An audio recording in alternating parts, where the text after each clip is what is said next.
मिठा दही आज रेसिपी हूँ आम मिठा दही। एक्चुअली मिठा दही कला बेले बहुत प्रोब्लेम होता है। थरे थरे ना पानी फाटी जाए मिठा दही ऊपर पानी भासु थाए और साइड रू जो दही की आम स्पून बाहर करूना नालुआ नालुआ होगी लगी थाए।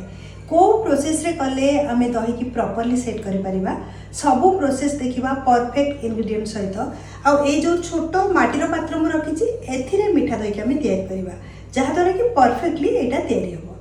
तारे चलंतु रेसिपी आरंभ करिबा। मु एठी गोटे जागा नहीं जाउछि एथिरे गोटे छणा आम प्रथमे रखिबा। एक्चुअली दही को एथिरे छानिबा। गोटे कथा मन रखंतु जो भी दही आपण यूज करिवे सेटा सज दही होबा दरकार, खट्टा वाला दही नुह। खंडे कपड़ा मुझे नहीं जाइए आपण लाइनिंग हो अथवा जो धोतीर कपड़ा भी यूज करें किंतु धोती कपड़ाटा बेटर लाइनिंग ठारू कहीं सिंथेटिक मिक्स हेले दहीटा छणा है भलरे बाहरी जाए किसी भी दही नष्ट हो न थाए। लाइनिंग जोटा कटन थाए ना से दहीटा चिपकी जाए। दीटा अधा कप माने गोटे कप सज दही मुझे नहीं जाइए। कपड़ा को ना भल कि टाइट करके गुड़े दवा चारिपटू। खटा दही जदि आप कर दहीटा पानी फाटी जापे और मिठा दही तैयारी करचे ना स्वाद बिगड़ी जीव। दहीटा बसला परे खटा खटा होगी लगे से भल सज दही ने आ गोटे कप मुझे नहीं आपको आम कम से कम 2 ରୁ 3 घंटा पर्यंत एमती रखा तापर चेक करवा। बर्तमान कौन करवा ना आम क्यारामेल करवा। गोटे जो कप दही नहीं तापाई आधा कप नहीं मुझे चीनी को क्यारामेल करवा। कड़े को प्रथम मु भल कि गरम कर रखी आ मन रखु रस कड़े निहाती व्यवहार करेंगे। स्टील कड़े जमार व्यवहार करेंगे नहीं जली जापे से क्यारामेल कला बेलू चीनी को टिके समय पर्यंत छाड़ा। धीरे धीरे आपड़ देखिए कड़े पूरा गरम अच्छी फ्लेम को स्लो मीडियम रखिए यहाँ मेल्ट हो चलो साइड रू।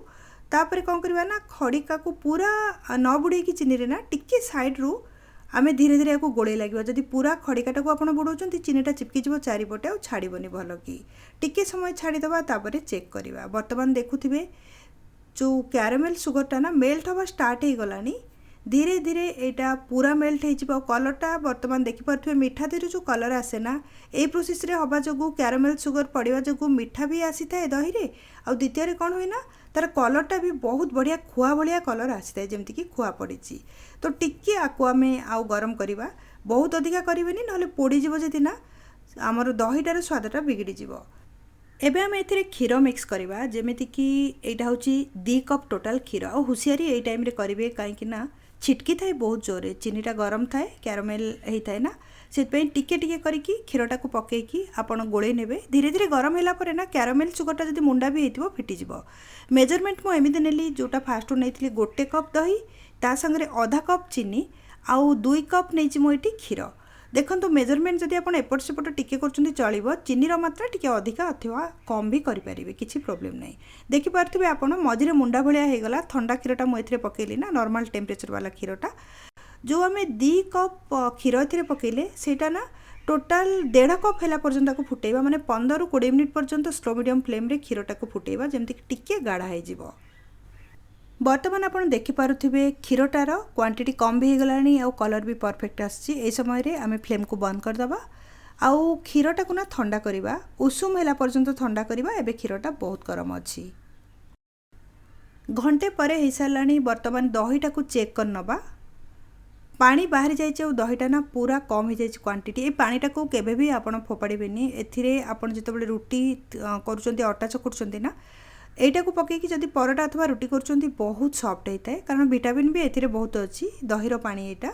एबे कौन करवा ना कपड़ा बाहर कर दहीटा को ए जगटारे पूरेदवा। प्रथमे जितेबाला दहीटा गाढ़ा हो जाए ना आराम से कपड़ा बाहर जाए आप देखिपे यहाँ सिंथेटिक मिक्स धोती कपड़ाटा मु जोटा व्यवहार कर दहीटा मुंडा होगी पूरा बाहरी गला।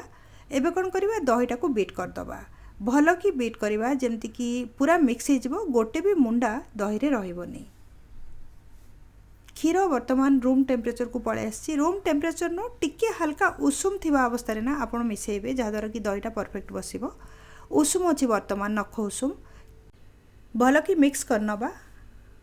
दही गुड़ाक जो लगी ना साइड रे सब गुड़ाक नहीं एमती भल कि मिक्स करवा। हैंड बीटर यूज करेंगे यहाँ भल कि हम तापरे बाकी थिबा जो अधा क्षीर ताकू भी वर्तमान मिक्स करनबा आ सब जिनस को भल कि गोलई दबा।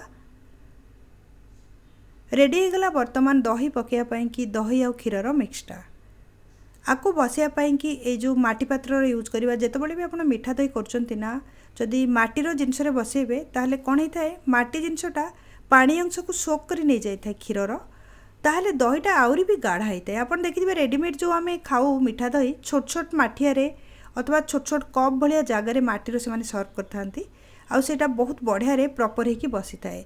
तो यहाँ मो पाखे थिला कौ दिन तो मुझे धोईकी भल कि नहीं जाइए।